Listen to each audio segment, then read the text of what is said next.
Broadcasting live from the offices of policebackground.net.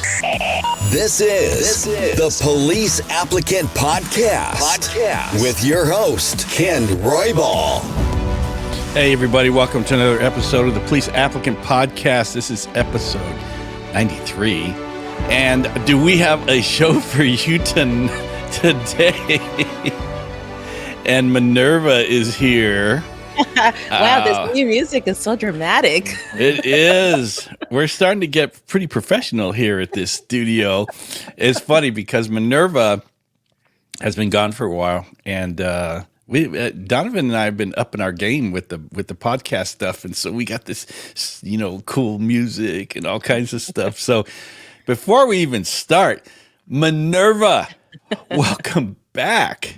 Well, thank you for having me back. I'm really excited to be here. I was, I miss it. I'm not going to lie. I miss doing this.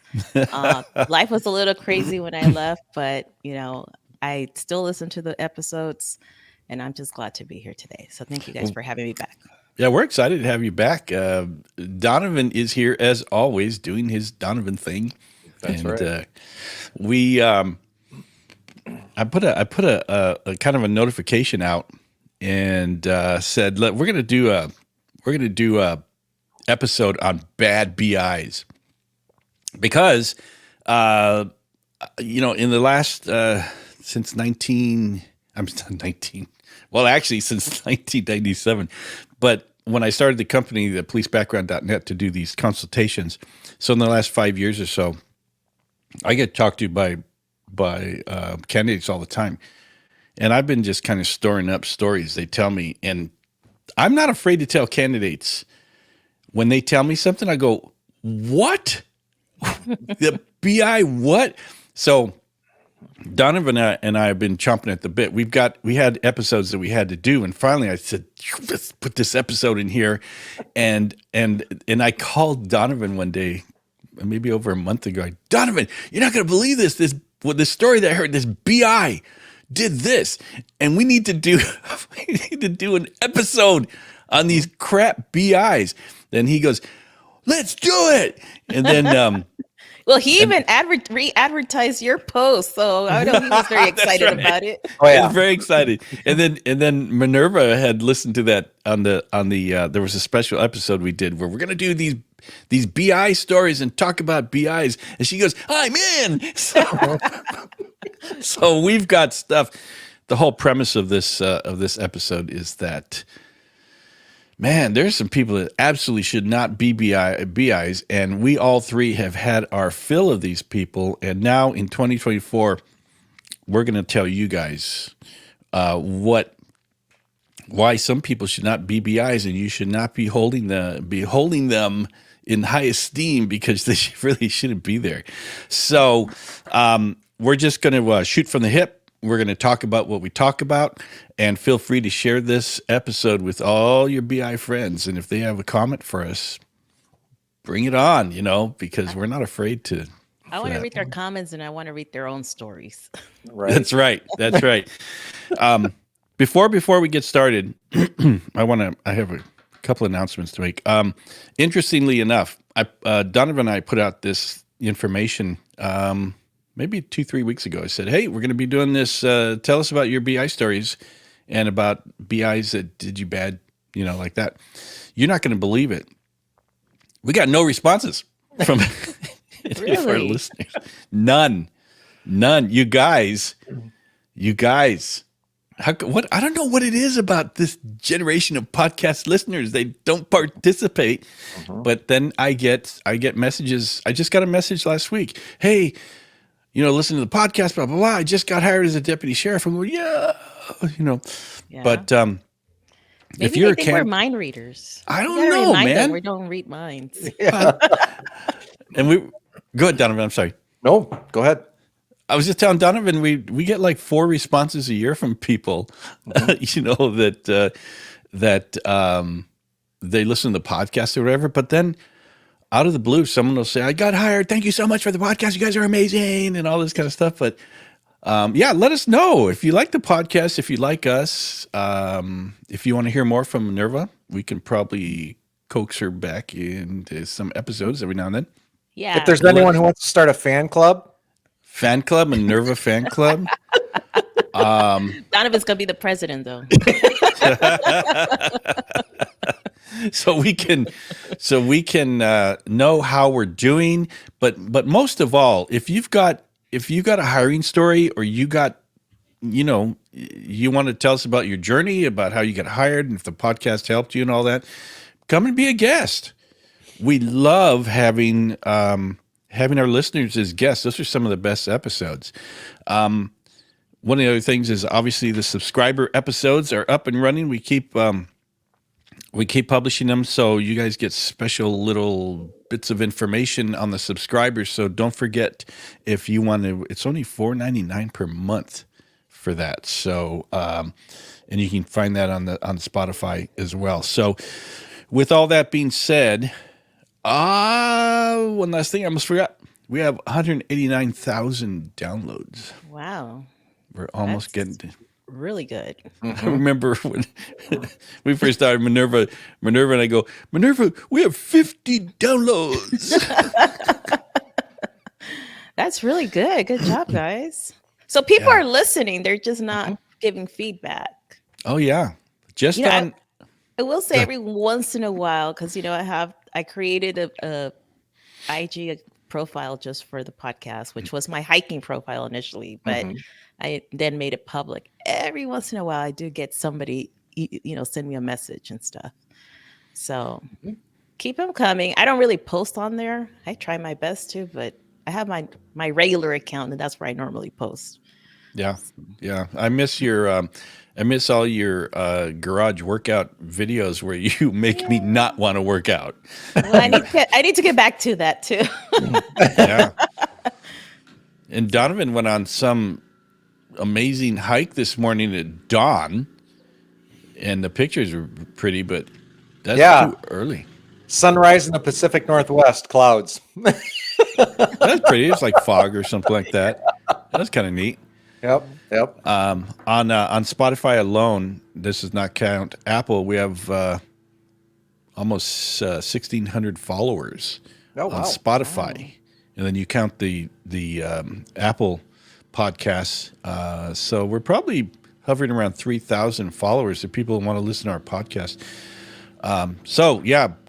We love you guys. We think it's great that you're listening to our podcast. And when you contact us, it does our hearts good, because whenever you send an email, I forward it to everybody. And so keep the emails coming. Let us know. Let's get down to this. There's a Facebook page too. Like sometimes people, there's one person who's super active on there. Christian McGregor. Yes, he's very active. And every once in a while, people do ask questions and they get feedback from other listeners. And every once in a while, Donovan, Ken, and I will pop in there and also provide some advice on how to proceed with whatever the question may be. Yeah. You know what's amazing about that page too is I'll go on there and I'll see it's just there's not a lot of activity. Mm-hmm. And then somebody would go on there on the Facebook page and they'll say, "Hey, I got hired. Thanks everybody for all their input." I'm going, when did that happen? I don't remember all the activity on that page, but there must be a secret backdoor account that I don't know about. But we love to hear from you guys. Let us know how, and if there's any episodes that you want, if you want to know about Minerva's workouts and how she does all nutrition and all that. And actually, Minerva, we really have to put an episode together about finances and retirement and all that stuff, because you got that nailed down. Okay. I'm already intrigued. I'm already in. That is so important that all across the United States, we talk to people from different departments, and not every pension, not every medical into retirement is the same. No. And there's departments that are going to these, they're like 401ks or something. I don't know. I mean, cities have always had like 457s, which is the equivalent of a 401k. That's you what it know, is. but the 457 is for a government entity or a city or Right. municipality. But it's the same thing as a 401k. Yeah. It's just the number is different.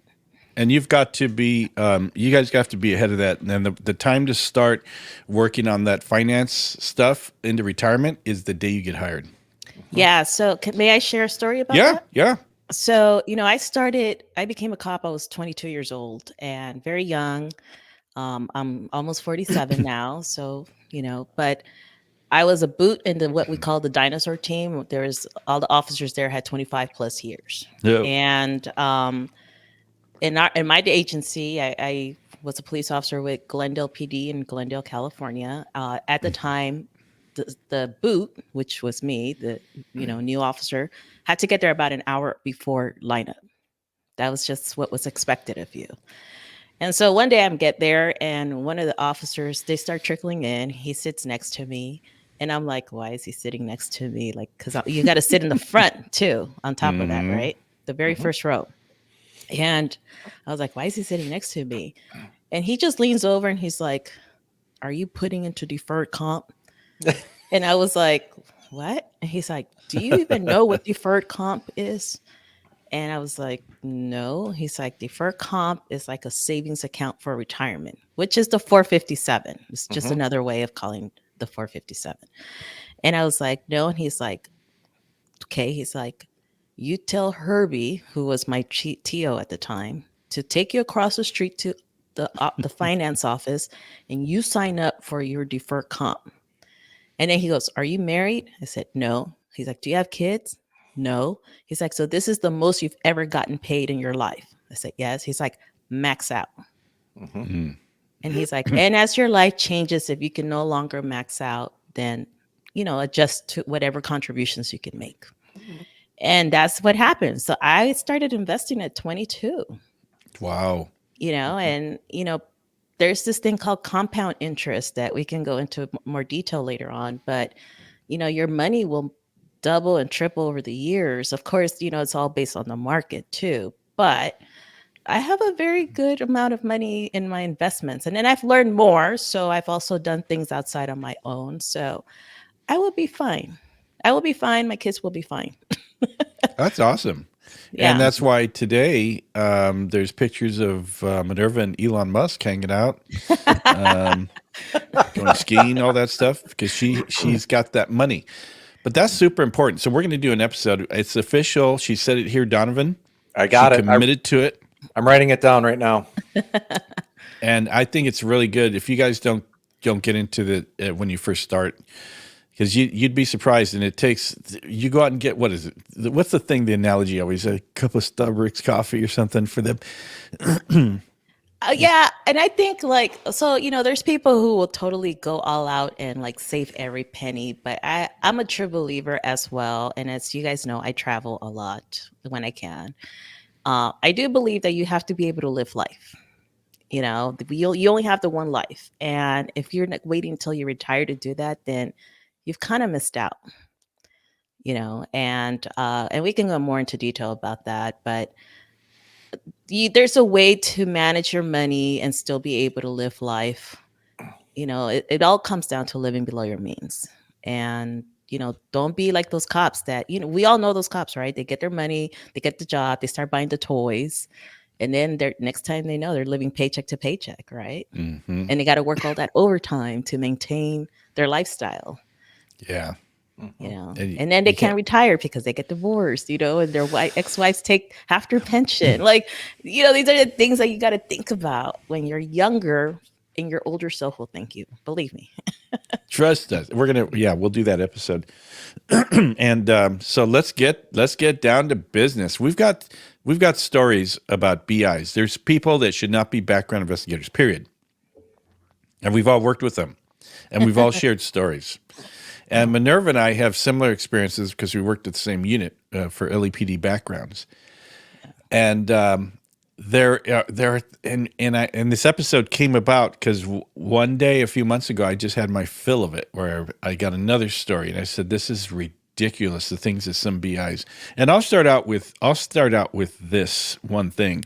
There was there was a candidate that I worked with that had spoken to someone who was working, who had assisted with background investigations and gave some super, super bad information as far as what they actually told them, and I've heard this more than once. I don't know if you guys have, but they actually told them to not put something on the PHS.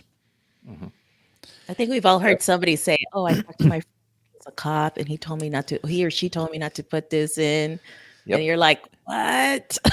Yeah. And then by the time they get to us, where they talk to us and they say, "Yeah, I did this and I got bad advice," and I'm like, "That's already out there. Your PHS is out there now." And so whenever I hear that a background investigator is too lazy to do the work, so they tell the candidate, "Yeah, we don't need to worry about that. Just go ahead and take that off the PHS. Don't worry about it," and things like that. That makes me crazy nuts, because all you're doing is you're ruining it for the candidate. So, but that's my opening. But you guys have some things that you want. I know, Minerva. Let's go start with yours. Okay. So, like you mentioned just a few minutes ago, you and I worked in the same background unit, and that unit is comprised of a lot of people from different agencies that are retired from all over Southern California. And anyway, so I had submitted a background file to what we call a B2, who's kind of like the lead. They review the file to make sure that you conducted a thorough investigation. And I feel that I'm a very good investigator. I've always felt that I was very thorough. I don't mind going out there doing field work and all that stuff. Now, I feel that as the background investigator who had conducted this investigation, I know the candidate the best because I'm the one who interviewed them. I'm the one who's been in contact with them, right? This B2, who's the one who reviews it, has not. So, at the time, this unit, candidates had to fill out what we call a PIQ, a pre-investigative questionnaire. And at the time, it was about, 300 questions long, something like that. And what the candidates had to do was basically initial the yes or no column on whatever the response was for that question. Well, I had submitted it to a B2, and she came to me and she's like, "I think this person is a liar." And I was like, "Well, based on what?" Because I had submitted my case as this person moving forward in the hiring process. I thought they were a good candidate. I had not seen anything negative or adverse in their background. And she's like, "Well, if you look at their initials, the way they initialed their PIQ, like at the beginning and at the end, like they must be liars." And I was like, "What?" I go, "First of all, I'm no handwriting expert." And I go, and after like the 300th question, of course your initials aren't going to look the same. You're tired. You're tired of initially. Like, no. And she really wanted me to go back and talk to this. And I was like, "No, I'm not doing that." I said, "I have conducted this investigation. I've spoken. I'm the one that has the most contact with this person. My name is on it. I want this person to move forward. And if you feel that they're lying, then you do it. I'm not doing it."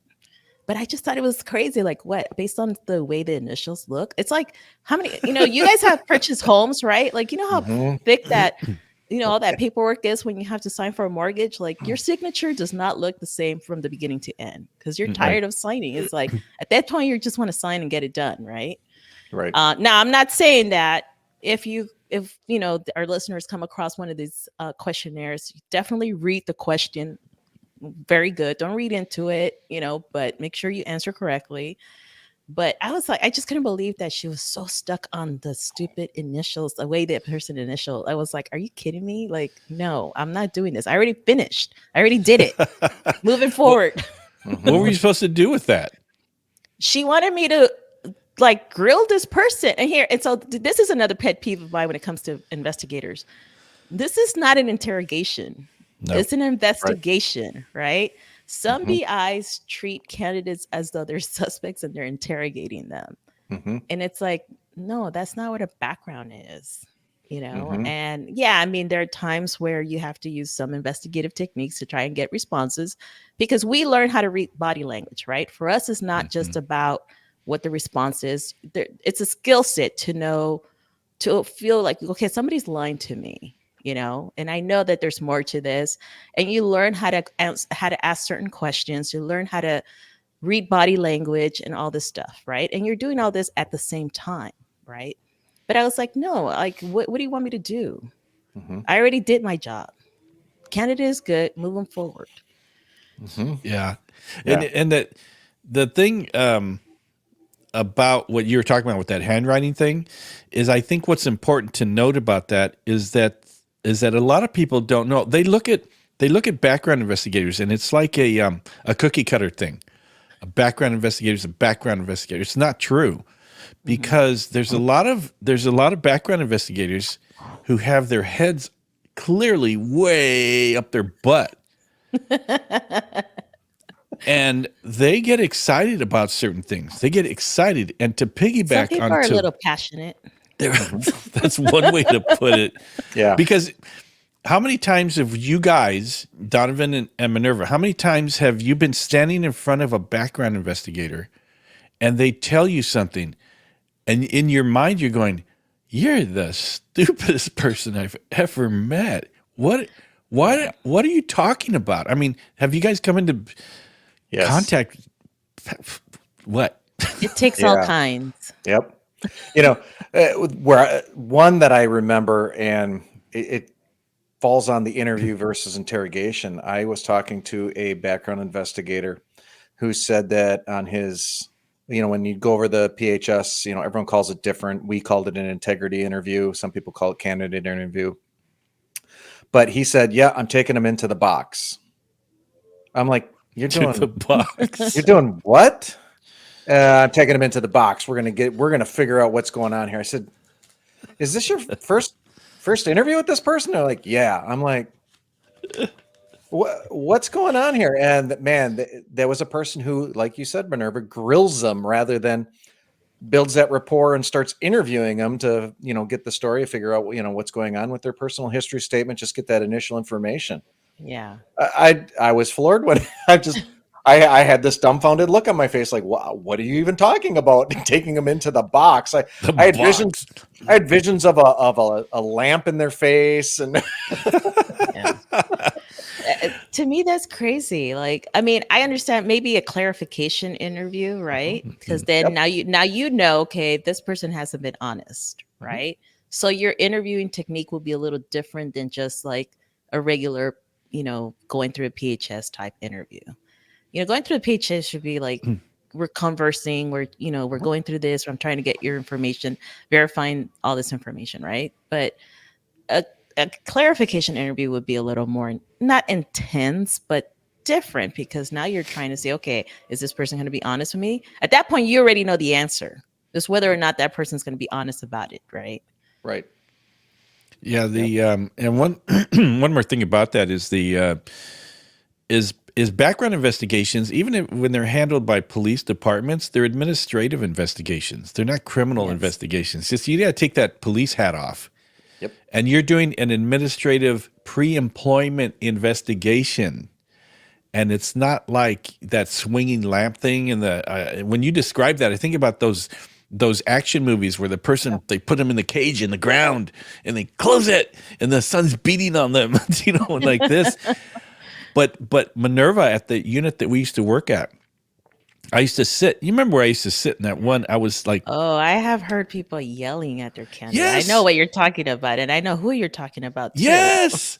And it was what is going on in there? You almost feel sorry for the candidate. Like, what is going on in there? Yep. I remember specifically one time I was sitting at my desk. So my desk, then across from me, I could stand up and look across, and there was another desk. Then there were the interview rooms behind that person, a whole row of interview rooms. So when you can sit at your desk and hear two BIs double teaming on a candidate, and you can hear them through the closed door. Yeah. I got a really bad taste in my mouth about those two BIs. And if you've ever experienced that as a candidate, we got you. We understand that. But I thought that was the most ridiculous thing I ever heard. Yeah, and that was the reputation they had, right? Those two Yeah. individuals, and that I don't know, like I don't know if they enjoyed having that reputation, but to me, it's like, well, what's the point of having that reputation? What do you get out of it? Mm-hmm. Yeah. You know, like Yeah. it's a nothing reputation. It means nothing.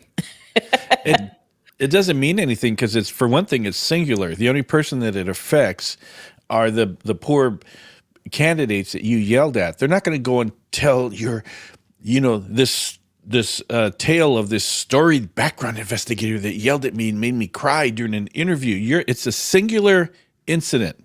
Right. But not only that, so and then you gotta, as an investigator, you gotta understand this person's trying to get a job here. Right. What do you want their experience to be like, and an impression of the department that you're working for, right? Mm-hmm. And that they're applying to. Like, do you want them to have that impression, like, damn, everybody here is a jerk? You know, Right. Yeah. Right. it's like that's not who wants to work in a place like that. Mm-hmm. Yeah. And I I don't know what else to say about folks like that, but those are also the folks, and we all know these people. I just heard an interview from someone that I used to work with as well, and the person said something that I've heard a lot of times, and I know several people like this. Like, yeah, I used to be known as the DQ guy. Mm-hmm. Oh yeah. Yep. Okay, so I had that title. Okay, we're gonna move on. However, they started. Well, so this kind of followed me from Glendale. One of my old partners, and he's still on the job, but he's not doing backgrounds anymore. He started calling me Guillotine Gaines, and he literally put like a guillotine, like a drawing of a guillotine with my picture next to it. And every time a candidate got DQ'd, he would put a skull and bones, like. Right. And I still have it. I have a picture of it somewhere too. But it wasn't because I was like, I'm here to DQ people. That wasn't my intent. It was just in that agency we had pretty high standards, right? And we also were able to be very selective as to who we wanted. So we, DQs were based on those standards.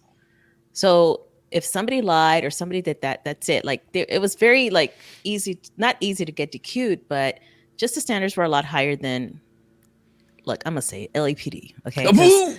Because when I went to LAPD to do backgrounds, I was like, oh my God, like we would never hire this person where I came from. Right.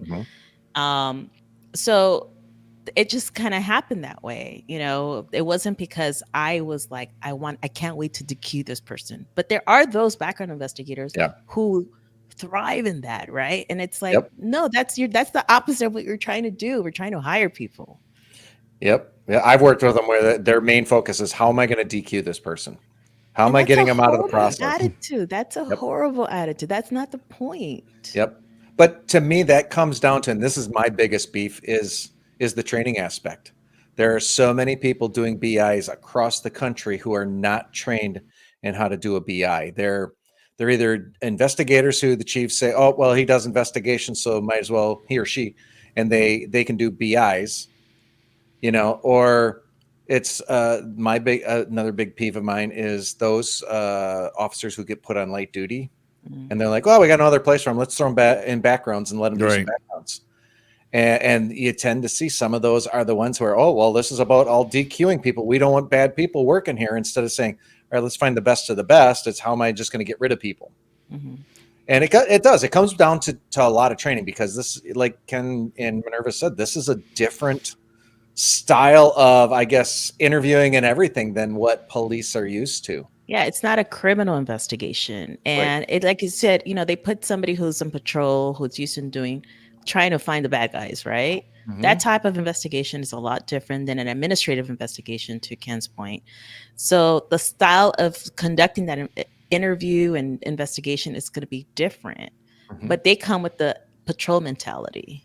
Right. So Right. yeah, Donovan, somebody has to sit them down, like, listen, like, just sit down and watch how we do it here, and then sit through a few, interviews first, and then obviously they need somebody. It's kind of like a training, like FTO sitting with them, and then, okay, you do it now. You're on your own. I'll sit here and watch, and if I need to get in, then I'll get in, Right. kind of thing.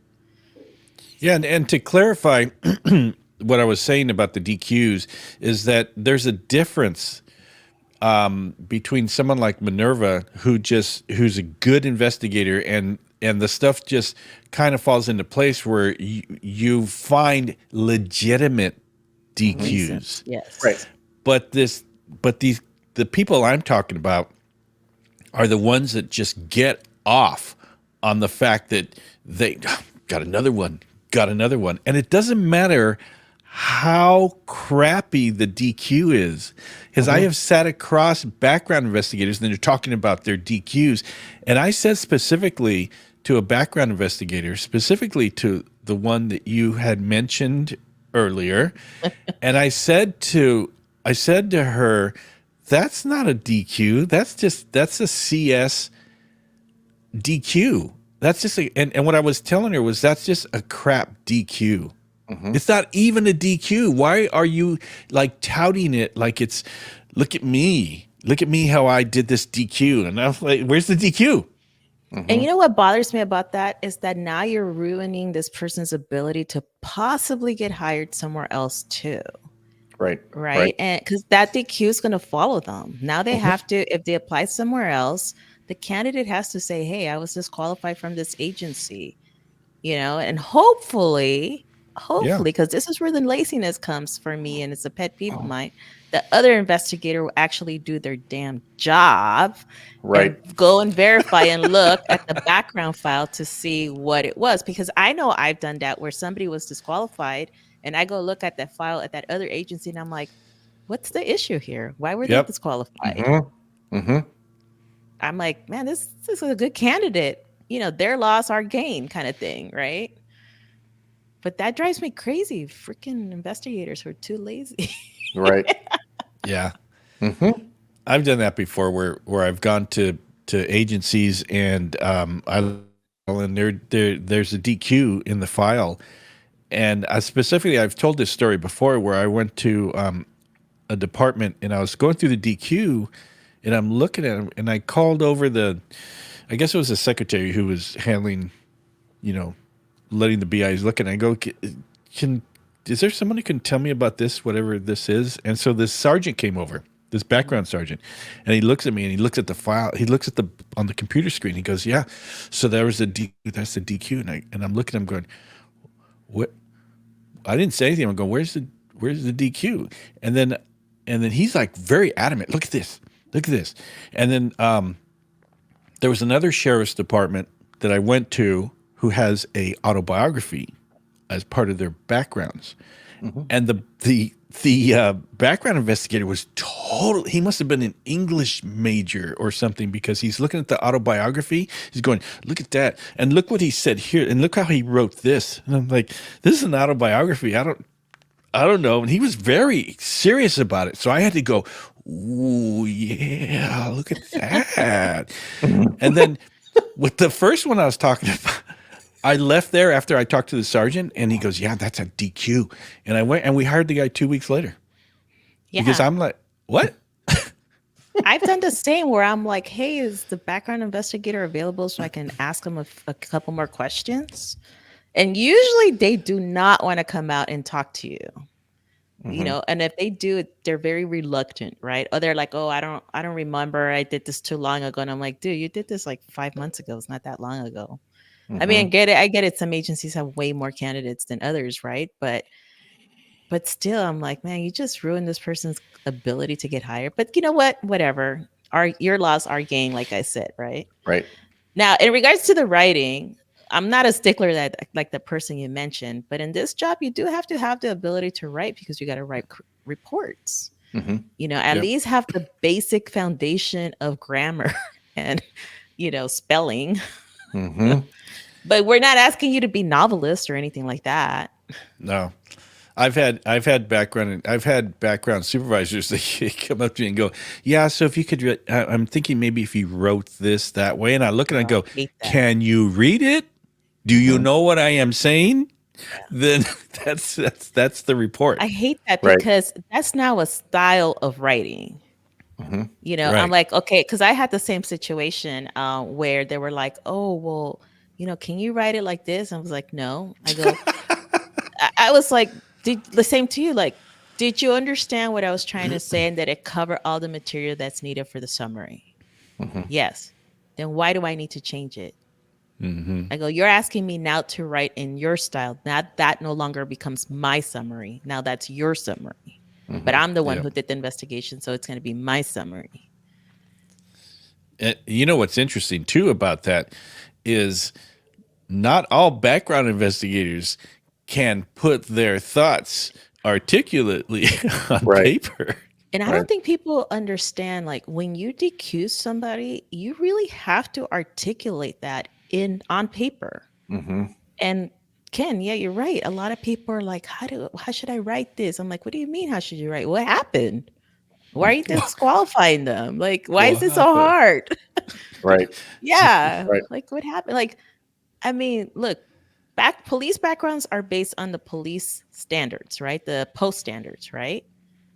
Like, Mm-hmm. did they meet that standard? Yes. Did they meet that standard? No. Okay, well then use, based on this post standard, da da da da da, because the candidate, this was found in the candidate's background, whatever the case is, right?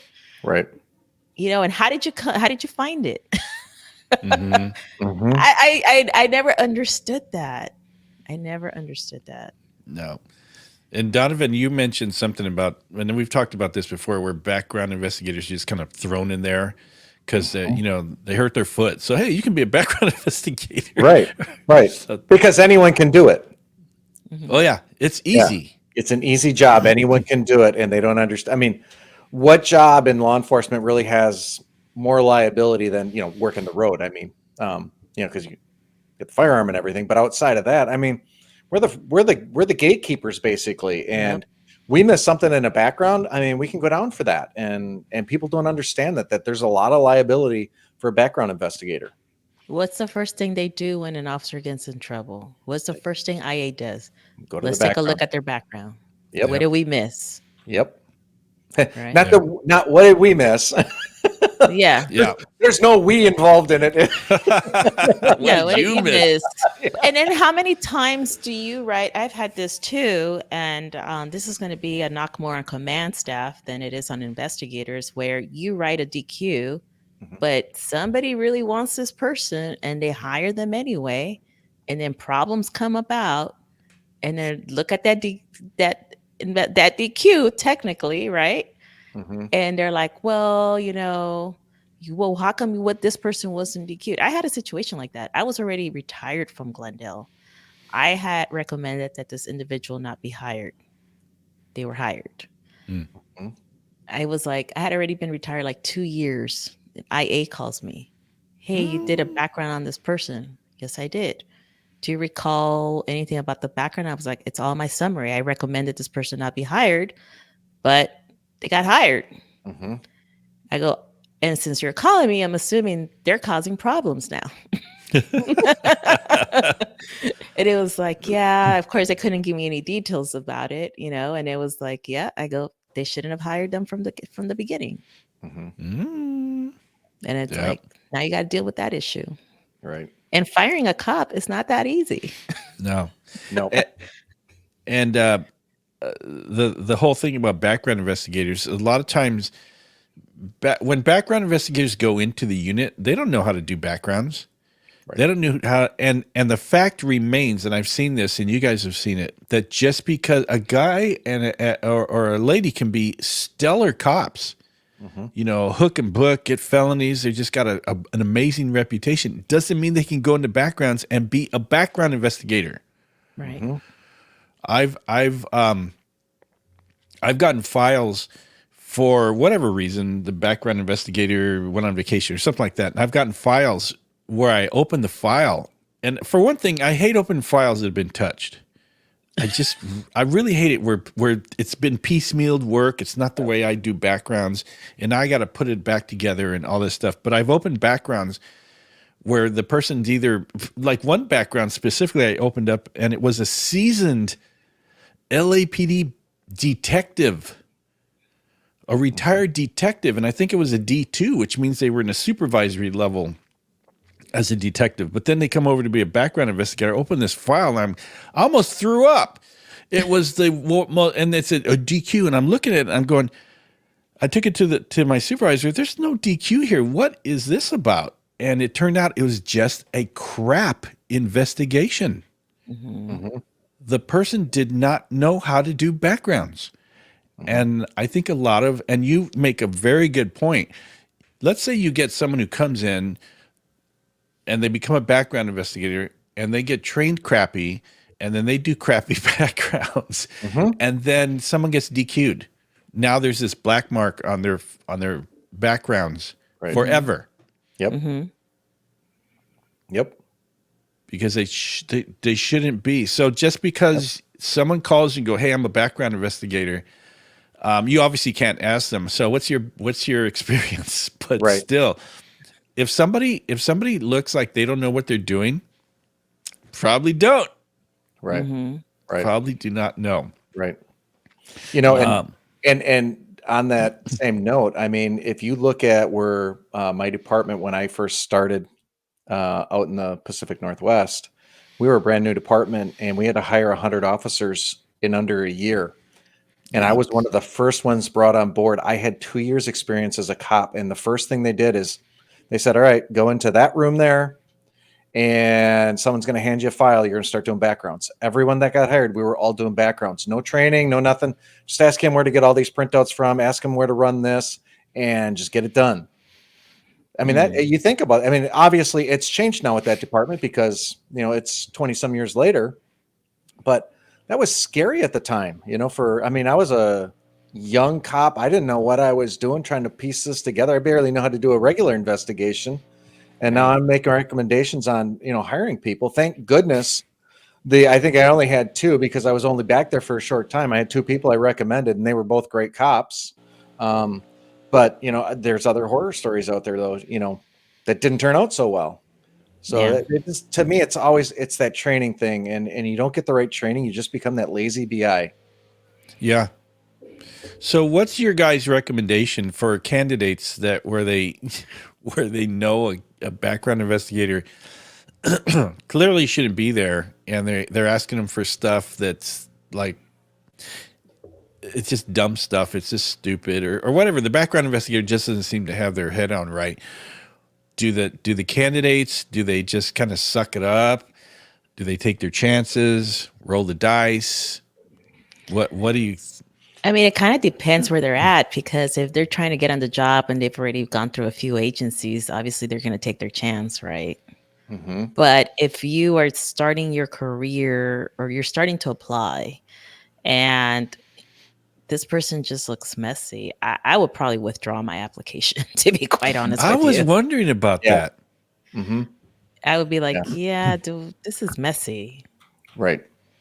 You know, but then do they know what to look for, though? I mean, it has to be obviously messy for them to be like, this ain't right. Yeah. Right. But, you know, and I think it's important for them to know. I mean, if you do start questioning your background investigator and maybe ask to talk to their supervisor or get in contact with their supervisor, what's that background investigator going to put in your file then? Because that all goes into the file, you know, and every state, like we know now, I mean, every state handles disqualifications differently, whether you can, you know, contest them or not. It's all different, or knowing what you're actually DQ'd for. So it's always that danger thing. So I like your recommendation of, you know, if it's just if it doesn't seem right, maybe just withdraw. That way you get out of it, you know, fairly early and you don't have that mar on your record. Yeah. Yep. Because you don't know what if the supervisor is friends with the investigator and that's why that investigator is there. That supervisor's got to know that that's not a good investigator. Right. Oh, yeah.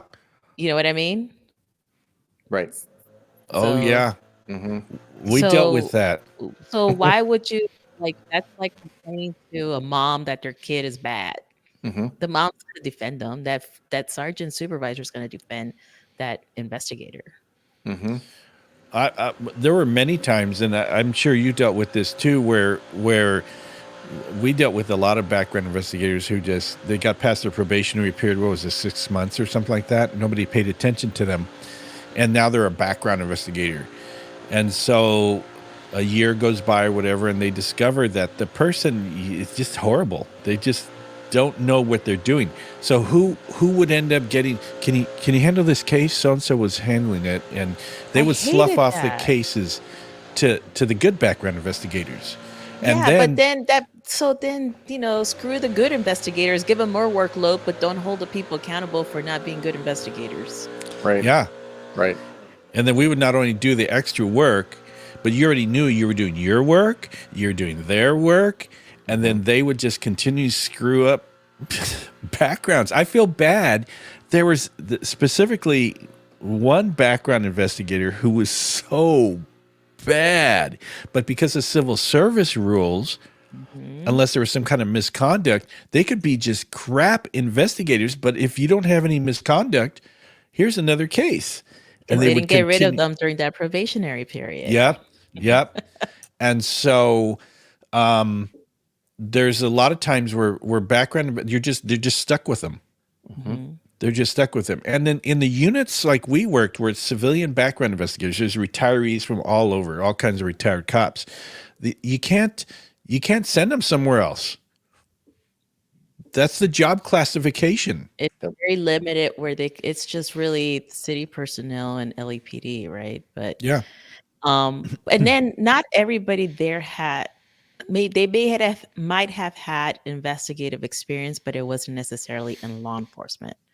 Weren't there some people who were like post office investigators or something like that? There was one who was a consumer affairs investigator. And that's totally different, right? That's totally different than they've never worked a day in patrol. They don't know what that's like. They themselves don't know what that's like. Yeah, I think I do feel that to do backgrounds, you do have to have some knowledge of what the job entails, what the job duties are, because then there could be times where you're like, look, this person doesn't have anything bad in their background, but they're really not police quality. Like they're not going to do well in this job. And then you hope that they get washed out in the academy. But if they don't, then it's like, okay, during that training period, your first year on patrol, hopefully it's like sink or swim, right? Yeah, we used to, when it was LAPD sworn personnel and their background investigators that came into the unit, and they would last maybe a couple months, and they go, I can't do this job, it's too stressful or whatever, and they would cut out, and they would go back to patrol or whatever they came from, or the department would get rid of them. And I mean, the department would get them out of backgrounds. So Donovan, as far as Washington State goes, and I'm not trying to bag on Washington State because I don't know enough about the state, how they do backgrounds and everything, but it seems like in Washington there are some things that are very similar, and then it seems like every department kind of does their own thing. Is that how that works? Right. There are some specific things that our Criminal Justice Training Commission, which is equivalent to California Post, puts out that you have to do for a background. They don't put in disqualifications as far as like what drugs are automatic disqualifiers, anything like that. They do say steps you have to take in the process, checks that you have to do, that kind of thing. But there is nothing like California. Like, I mean, I told you I went through the post training in California, and it's very regimented. I mean, it's very in line with what you're going to do, and some of the disqualifications are spelled out in California, where here it's not. I mean, there's nothing. It's every department's beliefs on drug usage, that kind of stuff. What drugs are okay, what drugs are not okay. You know, the years separation between drug usage and applying for law enforcement. It's really, really dependent. I mean, the only thing that every department has to follow is when you start talking about felony convictions, that kind of thing. So yeah, and then top of that, agencies can have even more strict standards, Mhm. right? On top of the Mhm. post standards. So, Mhm. I mean, I haven't been to a post training in a long time. I think I went back in 2007 when I became a BI. But Mm. I did go to training. I have my little certificate. Mhm. I am post trained a background investigator. Yep. But Yep. I'm sure, things have changed and there's, Mhm. technology has changed, laws have changed. Back when I was, marijuana wasn't legal. Right. Now it is. Mhm. Mhm. Mm-hmm. So a lot of things change. So that's another important thing that BIs need to stay on top of those changes. Right. Stay on top of training. That's Yep. Yep. important. Just like patrol officers, any officer, right? You got to stay on top of the laws. Things change. Yeah, we've Yep. got Donovan and I have a really good buddy, Mike Flores, who trains the BIs in California. Yeah, I heard that episode. I wanted to go to the training. I know Yeah. Donovan went. I Yeah, was and like, it was man, good. I'm interested. I want to go. Yep. What was really cool is I went to BI school in 2000, and then I went in 2007 again, and so I asked him, does my post certificate ever expire? He goes, nope, never expires. Doesn't mean I know what backgrounds are in 2024, but at least I don't have to go back to the school. Yeah. But by and large, I think backgrounds don't really change that much. Technology Backgrounds, changes. technology has changed. I mean, look, Well, when yeah. I started, there was no social media. Mhm. Now there is social media, right? Right. And last I heard, they can't force candidates to, review so their open their accounts. I mean, there was a time where we would tell people, sit them in the computer, be like, here, log in. Yep. Yep. Yep. You Yep. know, can't do that anymore, right? Right.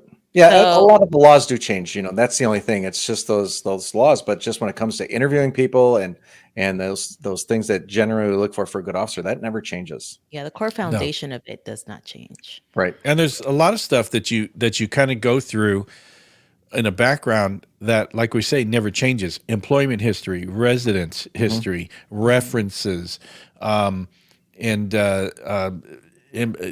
how you do PD checks.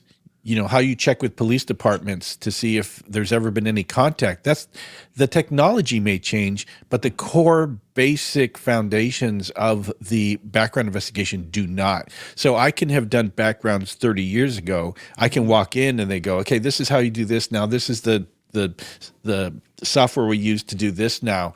Mhm. But it's all the same thing. Right. That's So another thing, since we're talking about BIs, bad BIs. bad.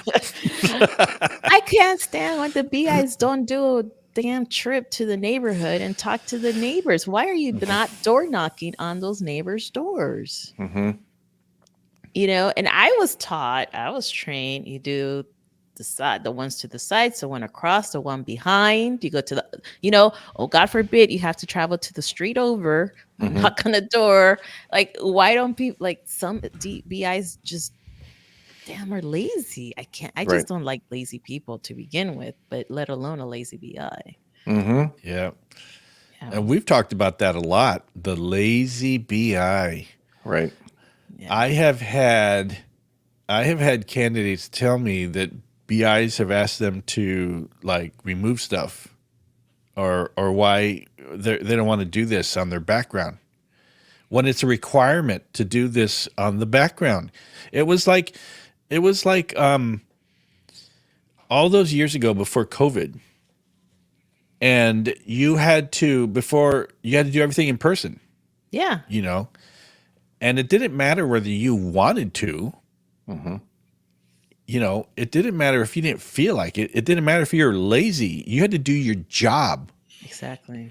Mhm. And the best thing to do, like for employment checks, I used to walk into employment. I never used to call them before I was going there. I said, hey, I'm doing a background investigation and I have a waiver and can I see this background file? And they'd go, yeah, well, it's in a file. And I go, hey, so I'm here now. Can I look Yeah. at it? Because I wanted to see files. Yeah. I used to do that too. I used to go review personnel files, either call HR or whatnot. And Mhm. some companies are strict. Like an example is Big Five. I don't know, Donovan, if do you guys have Yep. Big Five up in Washington? Yes. Yep. Over We're all modern. here, oh really? The HR lady, I couldn't even touch the page. She literally had to turn the page for me. Yep. And I Yep. was like, well, that's a first, but Mhm. okay, sure, you want to turn the page for me? Go for it. Yep. hmm I had a supermarket like that. They had to sit with me and turn the page on the computer Yep. because I don't know why, but they're very strict. But we actually went out and did it, Yeah. and I think during the COVID thing, everything was now done on telephonic, and I think after COVID was over, they just continued in those lazy, easy ways. Yeah. Yeah. I mean, there were times like, I mean, if you had someone who was out of state, I would literally Google their address and do the street view and get those addresses and send letters, but they're out of state, right? I mean, that's a little different. Or, Northern California, they're not going to send me over there just to do door knocks, right? Right. But I mean, I would travel. I mean, I know I've traveled, worked in LA, traveled down to San Diego, Santa Barbara, Lancaster, all over Southern California, doing stuff, reviewing background files. I mean, you make a day out of it. If you have a Mhm. candidate who lives in Santa Barbara, okay, like let me go review if they apply with Santa Barbara PD or the sheriff's department, make those appointments all in one day, knock it all out. hmm Right. Yep. Yep. Yep. How are things done in Washington as far as the in-person interviews and checks and stuff like that, Donovan? It all varies per department. Like you said, COVID has made people very relaxed in doing things online. There are some like agencies that now, I mean, and this was never heard of before COVID, where they'll actually send you their background, they'll email you the background packet, or they'll give you access. There's one agency that will give you access to a secured drive for you to review the background packet. There's a specific amount of time you're allowed to log into that to review the file. And they have it set up so that you can't screenshot anything or anything like that. There's some agencies that if I didn't want to say that. I didn't say it. I just motioned it. Uh, And there's some departments, some bigger departments that if you have to look at the personnel file for complaints or that, they'll send all that to you on a disk after you sign a release saying that as soon as you're done reviewing it, that you'll destroy the disk and nothing gets printed and all that kind of stuff. So it's a different game here. Some agencies go out. I mean, I'm one that even during COVID, I was going out. My boss was like, "No one's going to answer the door." I'm like, "Hey, I got to give it a try." And I had people answer the door during COVID and talk to me. I'd knock on the door, back up 6-7 feet, and then make that contact with them. Or I was putting business cards in doors. Yeah. At least then I know, hey, they got my business card and they're calling me back, so I know who I'm talking to now that I left them a card, and then log the address and stuff so that there's something there. I would actually take the questionnaire, like the neighbor questionnaire, Mhm. put it in an envelope, and if nobody had an answer, and we learned how to put like our business card on, like print it onto the questionnaire, Mhm. and I would leave it on the door, or their mailbox if they had a dog, because I'm not gonna get bit by a dog. I But got bit Yeah. once. Yeah. did you? It was this little puppy that bit my leg.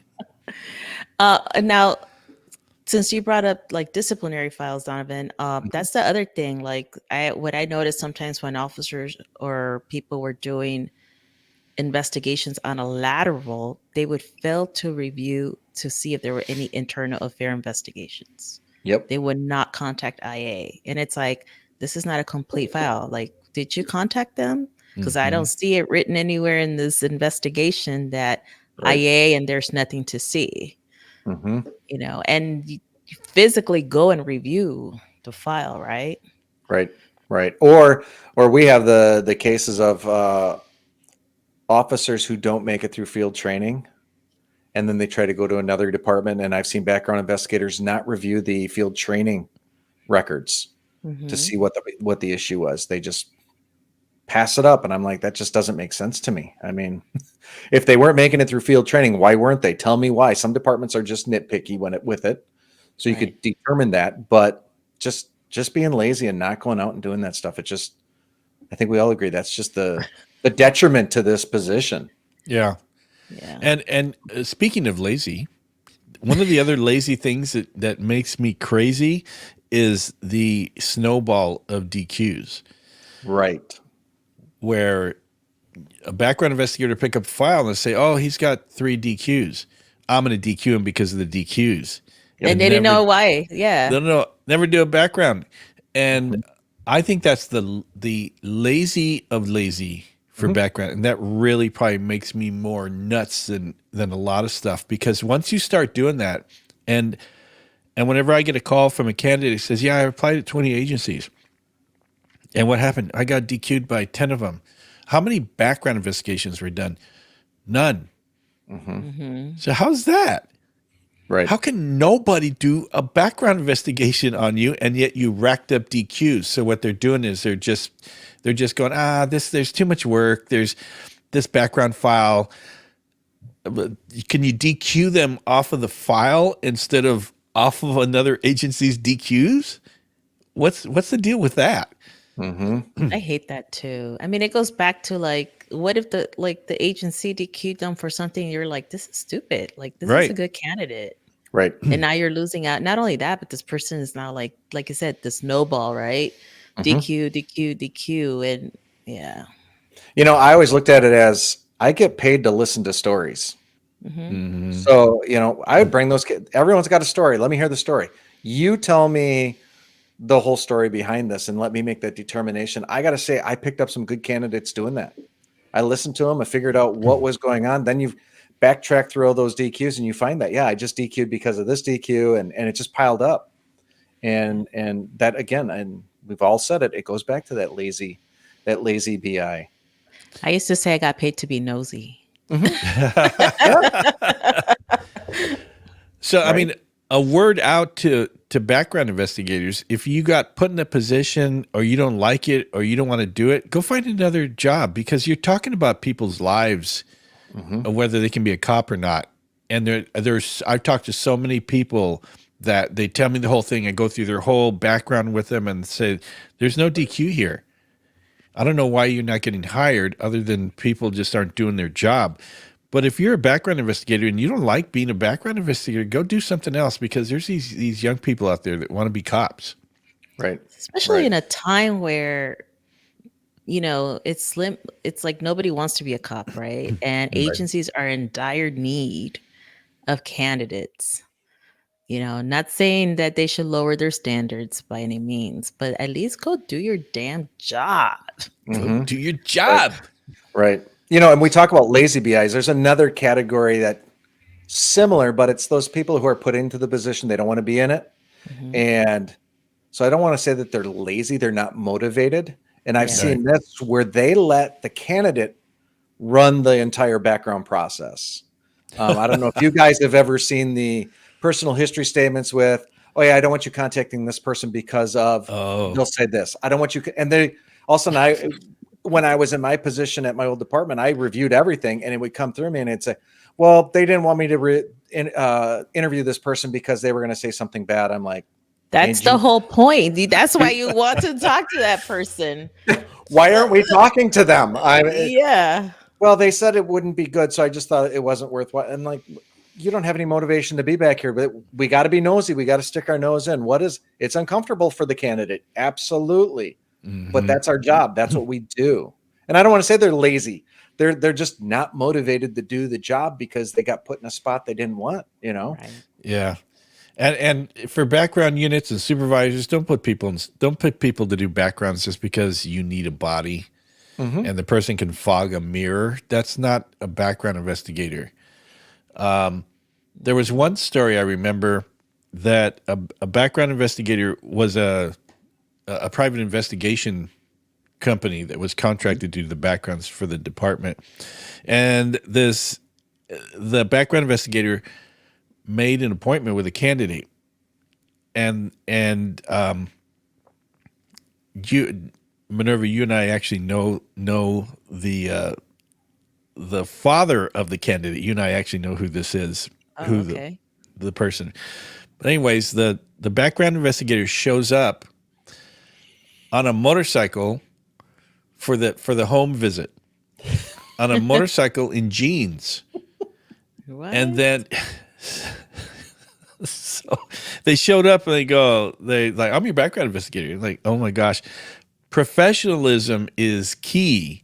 If you got someone that shows up and they just aren't ready to do the job, but they want you to be locked on for your background investigation, but they look like they, I don't know what they were doing, doing yard work at home, and then they decided, let me go do this check.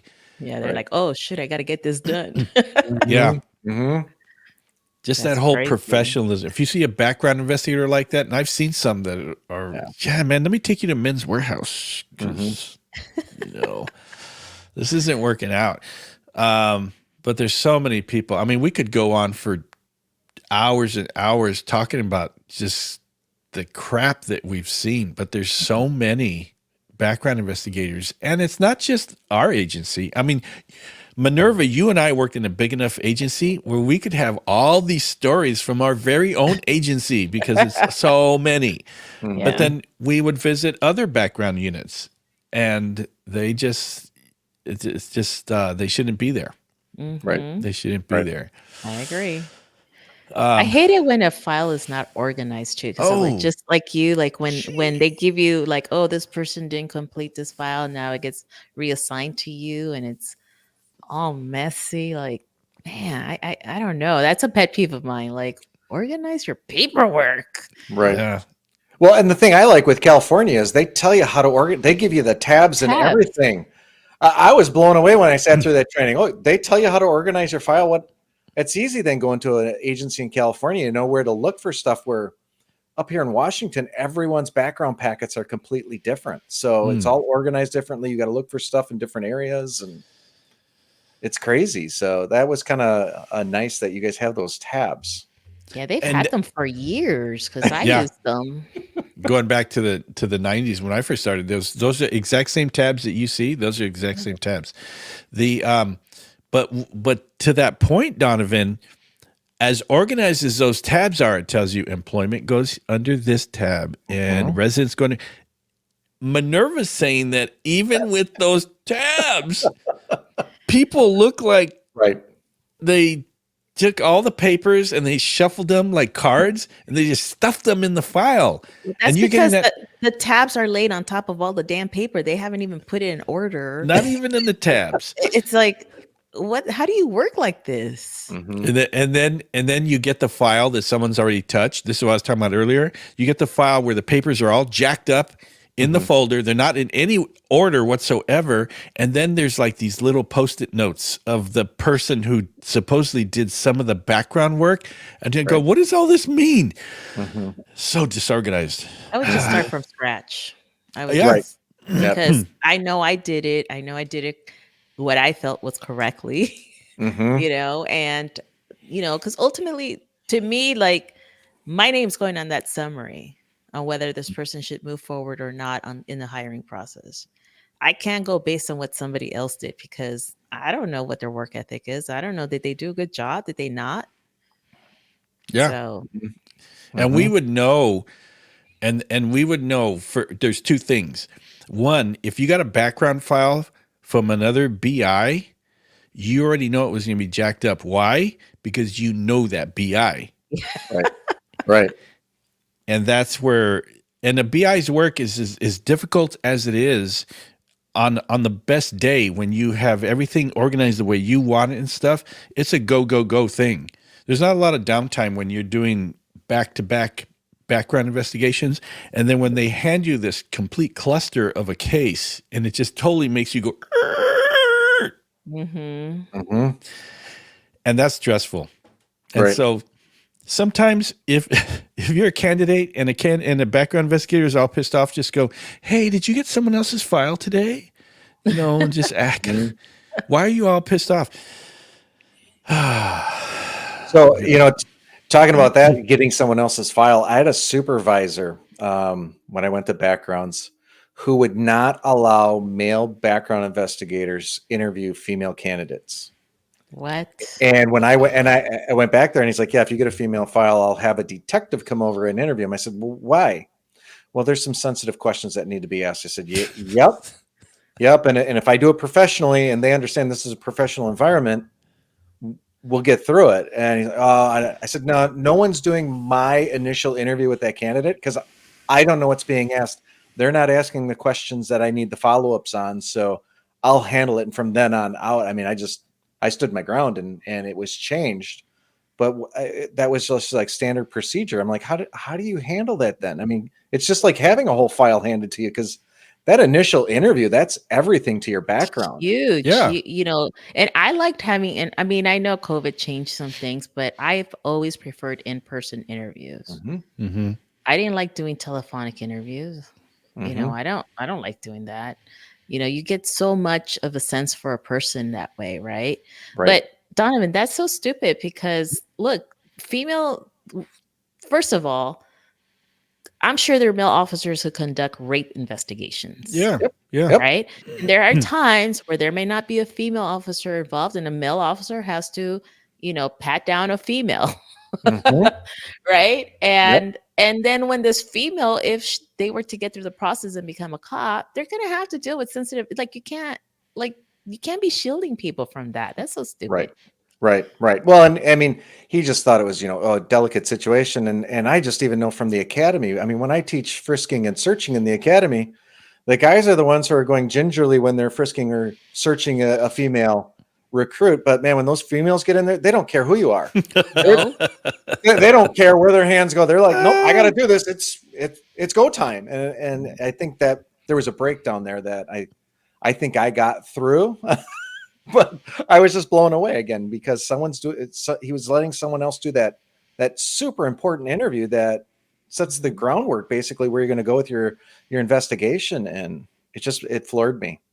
now, I Yeah. will say that for male investigators, if there is something of a sensitive matter that comes up, sometimes, Mhm. you know, when you're doing an investigation, you ask questions, and it leads to maybe the candidate was either a victim of sexual Mhm. abuse, it happens, or rape, or whatever, some type of sexual assault. You know, it's okay to bring a female investigator to Mm-hmm. sit Yep. in with you, but not for them to take it over. No. No, Right. you don't Right. leave. Right. No. You know, Right. or vice versa. Like I had a situation where actually when I was working with LA, where I had a candidate, oh man, I thought he was the greatest thing, good kid. Then all of a sudden I get this anonymous call that this guy had raped a girl Hmm. in another state, in Washington, if I recall. And I was like, all right, we got to look into this. Like now we got to do a clarification interview. But I had a male investigator sit in with me. Ken, I had Mark Stocks, you know, and Oh, yeah. Mark and I had worked in Glendale together, so we already knew each other. But I would have had any other male investigator there if he hadn't been available. But you know, goes both ways. But I Mhm. didn't have him take over that. Like this is my investigation. You know, yes, if I see a need to bring somebody of the opposite sex in to sit there, I'll do that. Hmm. You know, it's okay to do that. And for the candidates, if you find yourself in a situation where you want an investigator of the opposite sex to sit in, express that to your investigator, and they Right. should be able to comply with that request. Right. And I want to bring up something that a couple of things that you just reminded me of. Minerva, when I've had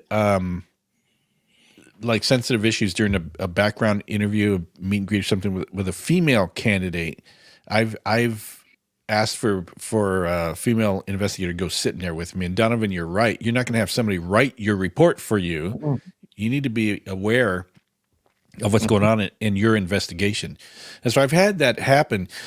But Minerva, from a female perspective, there's no for female candidates, Mm-hmm. there's no kid gloves. There's no like, oh, we're going to treat you this way. So what's your advice for, and this could go for male candidates too, if you've had some kind of something in your background, a sexual assault or something as a child or whatever, or even a rape or something like that, that's going to come up in the background. What advice do you guys have for ahead of time, knowing that you're going to have to talk about this stuff, or, I mean, just do it, just go talk about it when you get asked, or what? I mean, some people obviously are going to have a hard time, especially if it's something that they just never had talked about it before. But it always comes out somehow, right? During the investigation. And if you're going into this career, you're going to have to get used to talking about sensitive matters, because you're going to be conducting child abuse investigations, whether sexual or physical. You're going to have to conduct rape investigations, whether on a male or a female. You cannot come in here with a thin skin. Now, it is different when you're the victim, but if that's the case, then you need to go get some help. Go to some therapy and deal with that situation, because you don't know that if you conduct an investigation on the field, that may be a trigger for you, for your own experience. And you need to take a handle of that beforehand. And it may be something that it's going to come up in the psychological part of the hiring process too. So if you know that you have an issue discussing it or something, I highly recommend that you go to therapy and start your healing process. Right. Well, and I think it's on the background investigator too to lay the groundwork. I mean, and I've done this because I was 9 years in internet crimes against children, and when I came into this, I always start my interview with hey, look, we're going to talk about some things that are pretty sensitive here. Getting into this background, and you may not enjoy talking about it. Trust me, I don't enjoy sitting here listening to it. You might be embarrassed, and if you're embarrassed, I'll upfront with you. I'm going to be just as embarrassed, if not more, talking to you about it. But we're going to get through it. And I always tell them, hey, we're going to get through this together. We'll figure out how to navigate it, because sometimes some of those things that have happened to people, if they've been a victim, we don't need all the nitty gritty information. We just need to know. I always talk about the Reader's Digest version, and these kids are too young to understand Reader's Digest. But I don't even know what version. I don't even know what Cliff Notes are called anymore. But we just need the base information. And I think I found a lot of success doing that. And I found that in my experience, guys have a harder time talking to me about some of that stuff than the female candidates. They're more matter of fact. But I think the problem is because as a society, we haven't made it easy for men to talk about that type of stuff, right? Right. So I think it's really an investigator to make that candidate feel safe to begin with. But I also feel that part of it is like, and this is to the training officers out there and even the patrol officers, don't shy away from conducting those type of investigations out in the field, because what always happens when there's a female rape victim, is there a female officer? Is there a female officer? And it's like, why can't you conduct this investigation? Right. And I've seen it where the male officers will tell, like, you want to speak to a female officer instead, right? Right. And it's like, no, you need to learn how to conduct those type of difficult investigations. Right. Don't shy away from it. Learn, because that's going to be a skill set that you're, learning how to be empathetic while you're trying to get information is a skill set you need to learn. I was just reminded about something that came up recently. We could probably close with this story, but there was I think it was last week, in the news, where this police candidate got arrested during their background investigation. Oh, I sent that to you. Did you send it to me? Where was that? Where was that? I saw it on Instagram. I think People Magazine. I don't even know why People Magazine appeared on my feed. But didn't he admit to, what was it, child molestation or rape? Child or molestation of another child when he was a teen or something like that, and he just got convicted of it. But it happened a couple of years ago, I want to say. But what was interesting to me is this comes up every once in a while. Well, I'll get calls and go, yeah, so I was when I was a child or whatever, and I was experimenting or something like that. And you know, you got to put that stuff down on the background investigation. So the question, and it's come up over the years, where someone will come in and apply for the job, and they'll walk out in handcuffs. Yeah. And the fear from some people is like, if I disclose this, whatever, and I'm not talking about serious crimes, like I'll go arrest you, the type of thing where I'll go down there and arrest you right now. It's about stuff that, I guess, I don't know, with kids or things like that. And so I guess the issue comes up is how can a police candidate, the potential of them getting arrested during the background? Have you guys ever dealt with that? Because it's happened in LAPD backgrounds. Yes. Yep. I've had oh man, I think it was 3 or 4 interviews where I've had to stop the interview and then pull out my Miranda card and start reading Miranda and say, we've got a different type of interview going on here now because Now of it becomes like what an you just told me. interrogation. Yeah. Yeah. And it wasn't because of some vandalism as a kid or anything like that. It was the child sexual abuse where they were the suspect in that whole situation. I've had, like I said, I think it was 3 or 4 where I've had to switch over to the police mode and get that initial information. Thankfully, at that point, I could say, I'm the BI. I've got to turn this over to. Yeah. Yeah. I've had that situation too. But, you know, I was a cop. At the end of the day, I still had a duty to enforce the law. You know? Yeah, and that's the thing, because police officers are mandatory reporters. Absolutely. And there's some stuff, man, talking about Mark Stocks, he used to get all the sex stuff. Especially bestiality. Like he would always get that. And people will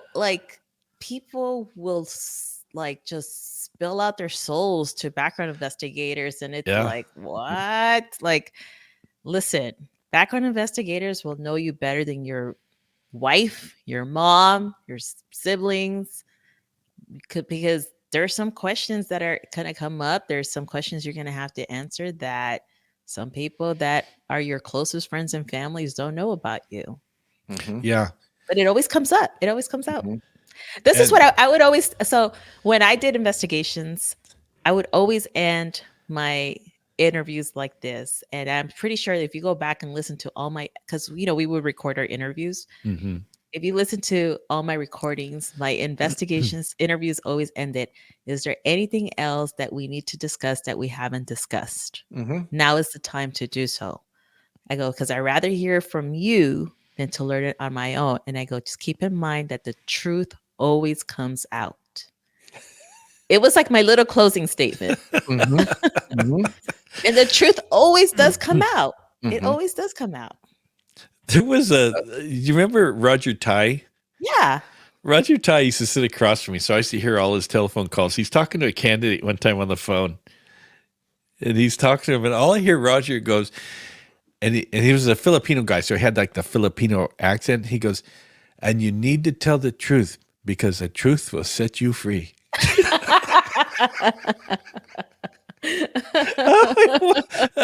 I would tell the truth after that one.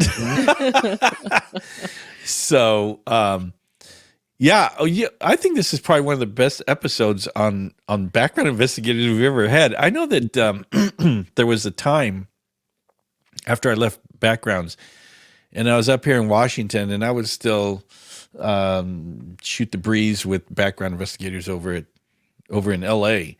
And I got wind of that. There were maybe 1 or 2, well, probably 2 background investigators. They were just so pissed off that I was doing consultations for candidates and the podcast and all that, because I got the feeling like I was talking to the enemy, and I'm like if you don't have anything to hide, if you're doing your job, then this episode won't bother you at all. But if you feel convicted that Minerva and Donovan and Ken are just pissing you off so much, then maybe this is about you, this episode. If the shoe fits. Right. That's right. Right. So I mean, there's always been this big stigma about background investigators, and they're like, they're these revered people, and that they're just like the secrecy of backgrounds and stuff like that. And some of this stuff is just out there, man. But the fact remains that if you want to have a good reputation as a background investigator, then mind Minerva's words. Do your damn job. Mhm. It's Yep. that simple, really. It's not difficult. Right. And And if you know, like some of the things that we've talked about in this episode, like if you see that some of this is ringing true to you, maybe go take a course in background investigations. Maybe you need a refresher. Hmm. Yeah. And if you're a background unit, a supervisor, or whatever, I got called a couple of years ago by a sheriff's department, and they said, "Yeah, I know about your business, or I think it was a business, and I'm the sergeant over here, and I'd like you to.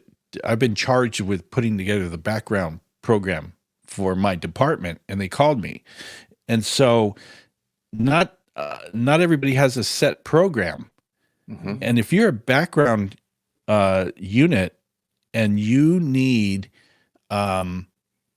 to reach out to us, then do that. Because even so, Donovan went from Washington to California and got post certified, and it was to me it was like a big opener for you, Donovan, Right. Yep. as far as how backgrounds can be done in a very regimented way, and they can all be done the same. So if you're from another state and you want to be post certified, we got the hookup for you. Hmm. Yeah, and maybe like as a state, maybe encourage your, whoever the powers may be to create a standardized way for your state to conduct investigations, because then, it's always better to have standardized ways of doing things, right? For Mm-hmm. the most part, right? So, especially this, where it's pretty much the same in any state, right? The investigation, like we mentioned, the core Right. foundation of an investigation is the same. Hmm. What changes are the laws and technology which you need to keep up with, right? But if everybody did backgrounds pretty much the same way, how cool would that be? Right. That would Right? be cool. Right. And we talk about reaching out to get that training. I'm going to throw this out there as well. Look into the training that you're going to take. Mhm.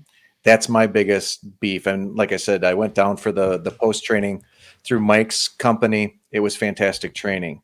I've gone the training up here. I've done some online training that is taught by someone who hasn't done a background in 20 some years, and is saying, hey, and in this day and age when they're preaching that a background should not be done any sooner than 2 to 4 months. I'm like, you're way out of the game by now, because backgrounds have to be done in under a month now with the way agencies are fighting for people. And Mhm. there's ways to do it with the new softwares that are out there, and I've used both the big companies in the game now, both of their software, and I have my preferences. But check your training and make sure you're getting good quality training. A lot of it is they want to make sure that you have a certificate saying that you went through background investigation training, and they're not putting out quality stuff. So Yeah. that's my big thing. Just make sure you're checking into it. Make sure what you're getting for your training. I've been starting to look at what people are putting out there for training, and it's not encouraging, for the big companies that are putting out training right now. Yeah. I don't think it would be a bad idea for it to be Post has some mandated trainings that you have to complete every 2 years, or every so often. If you're a supervisor in a background unit and you have someone who went to, background school 20 years ago, maybe it's time for that person to go to a refresher. Right. Go as a unit, so like that you guys are all on the same page. Maybe Mm-hmm. every couple of years it's like, hey, you know what, let's just take a refresher course. Right. Yeah. And you do need to do that, because what Things we've learned changed. when we did that episode with Mike, um, and I was learning stuff as we went, because the laws change, Hmm. Hmm.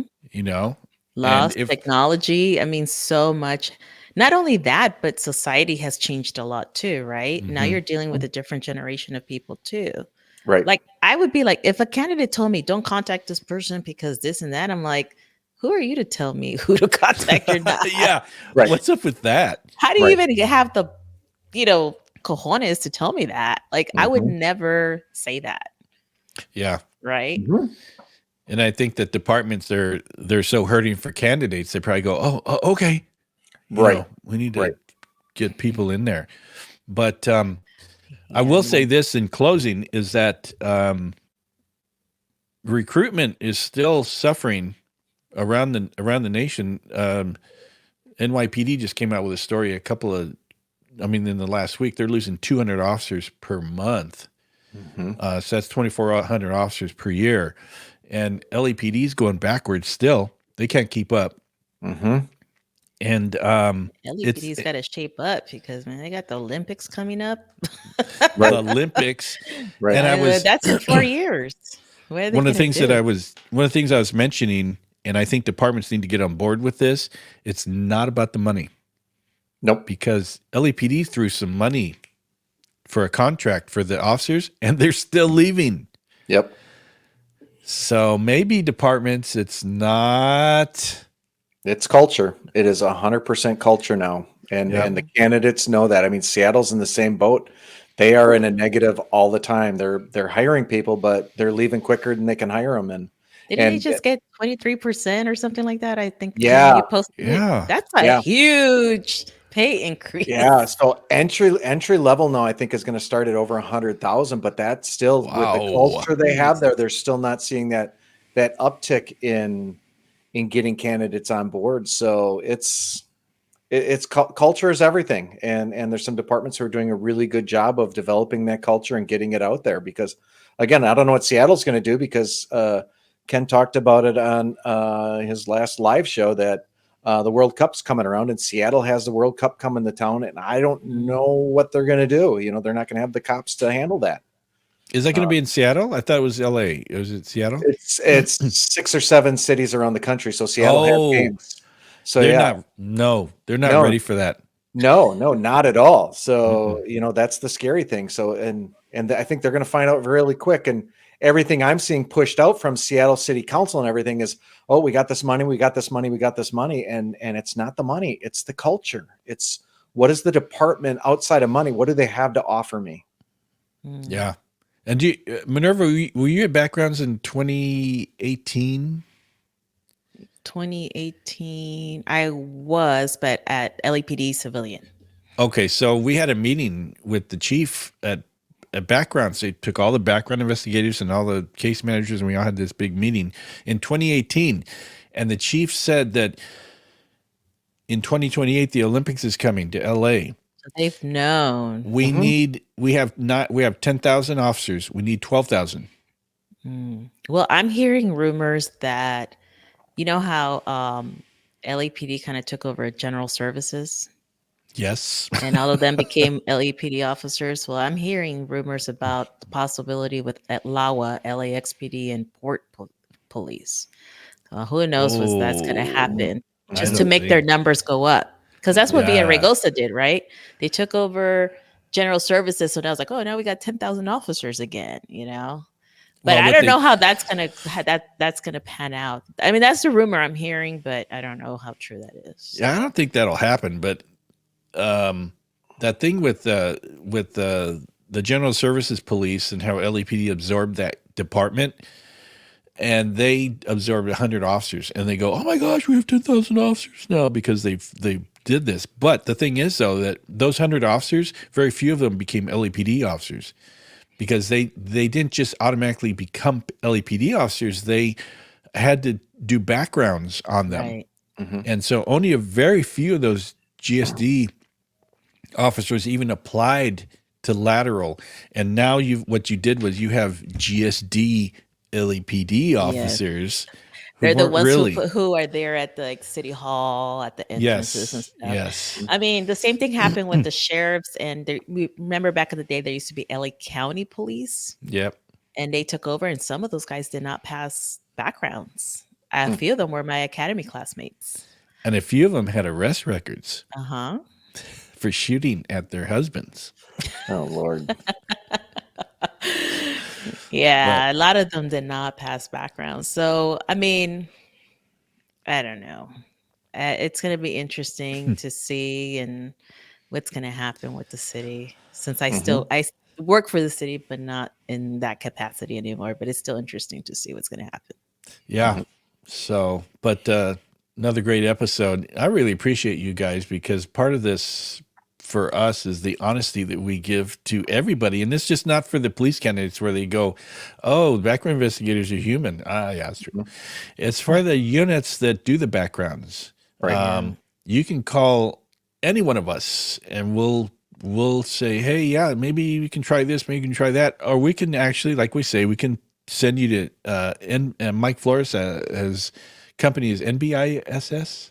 NBISS, yes. NBISS, I think at on Instagram as well. But if you need that contact to know how to get your background unit in shape, get a hold of us because I'll absolutely get you in touch with Mike. Right. I want to hear like, okay, if any of this like struck a nerve, I want to hear about it. Yep. I hope. Tell us, like, give us feedback on this. You know, background investigators out there listening, give us feedback on this episode. I want to know, you know, what your thoughts are. Right. Positive and negative, both. Yeah. And I think it's important for us to say too that, hey, we understand. I mean, the majority of background investigators do a great job. This is just like any other unit, any other profession. There are just that small number who are bad and they make that bad name for us. However, we're under such a microscope as background investigators because we are that gatekeeper for people coming into law enforcement. So it does have a huge impact when we have those who do these things that we've discussed through this episode. So the BI's listening. If you're out there, none of this rung true for you, and you're like, I agree. We appreciate everything you do because there is the large majority of BIs do a great job out there. Yes. Yeah, and the episode's not about good BIs. Right. The episode's about bad BIs. Right. I just want to make sure everyone knows there's a lot of great BIs out there that do a great job out there. Yeah. And it's just where we kind of from time to time we just get fed up with bad background investigators. And so, you know, we're just saying that. I think if somebody does get a hold of us, I think it'll be someone to go, yeah, I know those guys, stuff like that. I don't think anybody can actually legitimately tell us that all BIs are great. No. Because that would be the only criticism I could think of. Only polygraph examiners are great. Polygraph examiners are the best. The best. Look at Donovan. That's so funny. Yeah. All right. We're going to end with that. But at any rate, this was another great episode. We're going to put this on. I believe we're going to put this on YouTube as well. Yes. And so thank you guys for being here. Minerva. Thank you guys for having me back today. I'm going to get you on the calendar. Yes. You know what? Yeah. My schedule's a little more available. I have a lot of more freedom right now. It was just got really crazy at that point, but if she can finish in between her vacations. Yeah. You know, my traveling. Yeah. Because I find out where Minerva is based on her Instagram. Right. Look at me. This is the Eiffel Tower. Oh, something like that. You know, but I love traveling. There's a big world out there. It opens up your eyes to a lot of things. I definitely recommend traveling and solo traveling. Don't be waiting on people to travel with you. Just go. I'm just going to go. I'm sure my wife will be okay with that. So I'm going to Paris. Yeah. And if you need to get a hold of us, Donovan at policebackground.net, Minerva at policebackground.net, and of course me, Ken at policebackground.net. So with that, thank you guys again, and we will be back in a couple weeks.